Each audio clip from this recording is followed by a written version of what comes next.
ABC is an isosceles triangle in which AB equal AC। ये क्या है?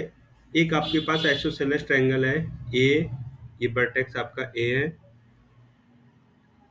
ये वर्टेक्स आपका बी और ये वर्टेक्स आपका सी। मतलब ए बी सी क्या है? आइसोसेलेस ट्रायंगल है। मैंने यहाँ पे देखिए शो किया है, आप यहाँ पे देखोगे ब्रैकेट के इनसाइड ये क्या है? एक आइसोसेलेस ट्रायंगल है। यहाँ पे मैंने लिखा भी आइसोसेलेस ट्रायंगल होगा। A A P Q R isosceles triangle है। जब P Q R isosceles triangle है तो इनकी दो साइडें इक्वल होंगी। Side P Q equal P R. ये केवल मैंने आपको यहाँ पे शो करके दिखा दिया कि यदि आइसोसेलेस ट्रायंगल है तो पी क्यू और पी आर इक्वल है। यहाँ पे मैंने नोट भी कर दिया है। इस फिगर का मतलब केवल हिंट्स है, इससे कोई नहीं। फिगर आपका मेन ये है, A B C isosceles triangle है तो ए बी और ए सी इक्वल होगा। यहां से समझ आया? ए बी और ए सी इक्वल होगा। तो यहां से हम नोट करेंगे solution.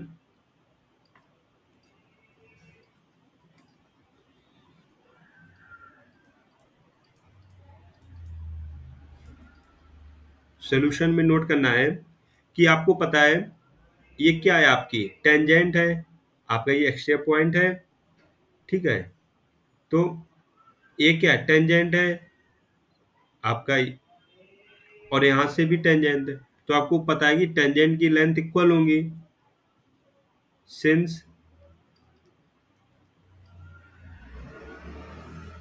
Tangent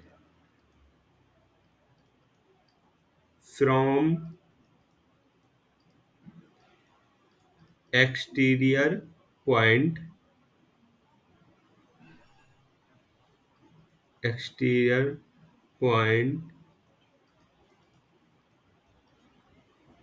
a circle.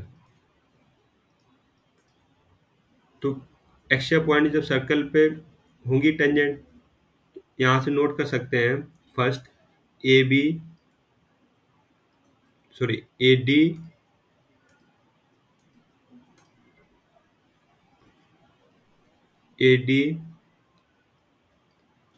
Equal A F. ये क्वेश्चन आपकी 1।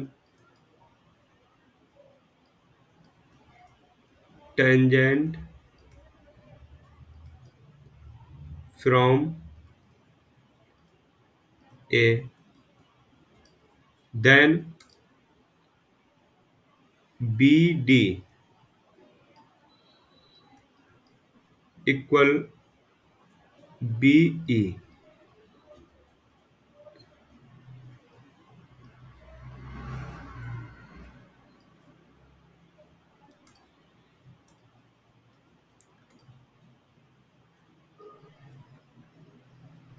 तो आप देखिए ये एक्स्ट्रा पॉइंट बी है तो बी ई और बी डी इक्वल होंगे।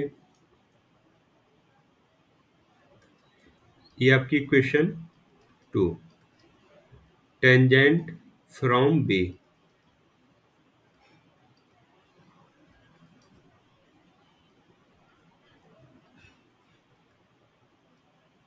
देन थर्ड एक्स्ट्रा पॉइंट क्या है? सी। तो यहां नोट कर सकते हैं C E equal C F equation third.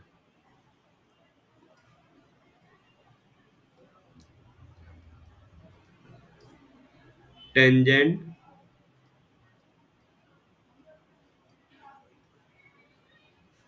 From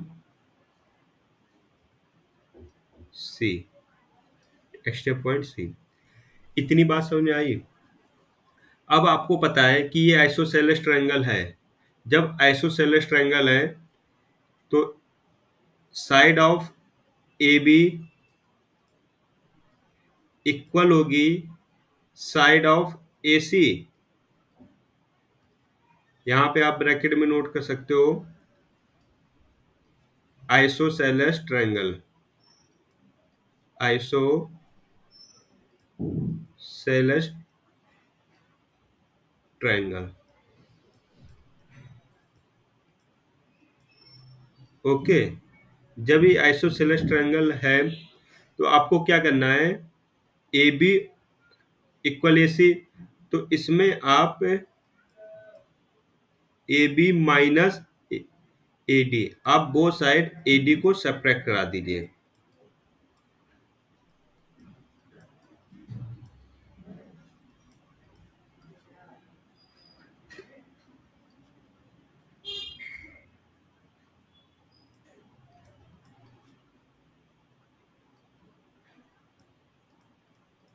subtracting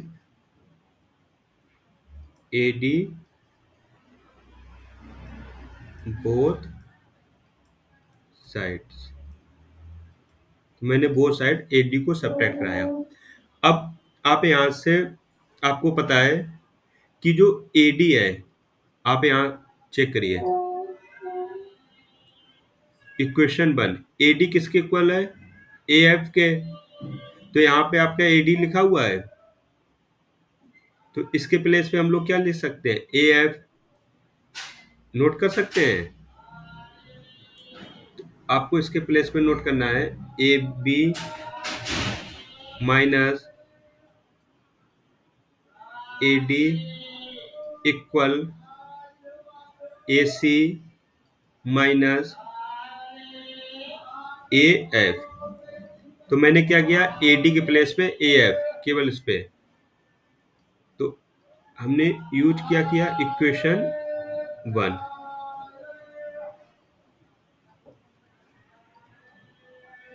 okay, हमने इक्वेशन 1 यूज की। अब आपको पता है, फिगर में देखिए A B minus A D है, ए बी तो टोटल लेंथ है, उसमें क्या माइनस हुआ, ए डी, तो आपके पास कितना बचा, डी बी बचा। आप मान लीजिए ए बी की लेंथ, ऐसे समझिए, यहां मैं थोड़ा सा ब्रैकेट में समझा रहा हूं, आपके पास total length A B I है, इसकी यहाँ पे कोई पॉइंट डी है, ए डी, ए बी की वैल्यू आपके पास 7 है और ए डी की वैल्यू आपके पास 3 है, तो रिमेनिंग वैल्यू डी बी की वैल्यू कितनी होगी, 4 ही तो होगी। बस यहाँ पे इस टाइप से फिगर है, ए बी, ये टोटल आपका ए बी है, ए बी में से ए डी सब्ट्रैक्ट हो गया, तो यहाँ से आपके पास क्या बचेगा, डी बी।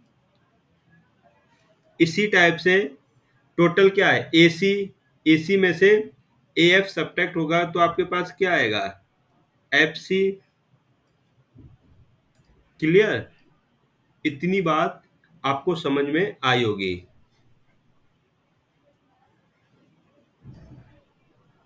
आगे सॉल्व करेंगे, जब आपका D B equal F C हो गया, आप यहाँ पे देख सकते हो ये लिखा हुआ है, किसके इक्वल लिखा है, बी ई के, तो इसके प्लेस पे हम लोग क्या लिख सकते हैं, बी, ये आपका डी बी या बी किसके इक्वल होगा, बी ई के, तो यहाँ पे हम लोग नोट कर सकते हैं बी ई। इसी टाइप से ये आपका, इसको सी है, हमने यूज किसका किया, यूजिंग इक्वेशन 2। देन आपको पता है कि ये जो आपका सी एफ है किसके इक्वल है, सी ई के, यहाँ पे सी एफ लिखा है, B E equal C F किसके इक्वल है, सी ई के, तो यहां से आपका ये देखिए बी ई ये हुआ और सी एफ, मतलब ये भी आपका इक्वल हो जाएंगे, समझ आ रहा है। जब आइसोसेलेस ट्रायंगल होगा, ये देखिए आपके पास आइसोसेलेस ट्रायंगल है, इनसाइड सर्कल है और टेंजेंट आपके स्टेप पॉइंट क्या है, ए बी, तो आपके जो बेस होता है BC वो इक्वल होंगे, BE और EC के इक्वल होगा।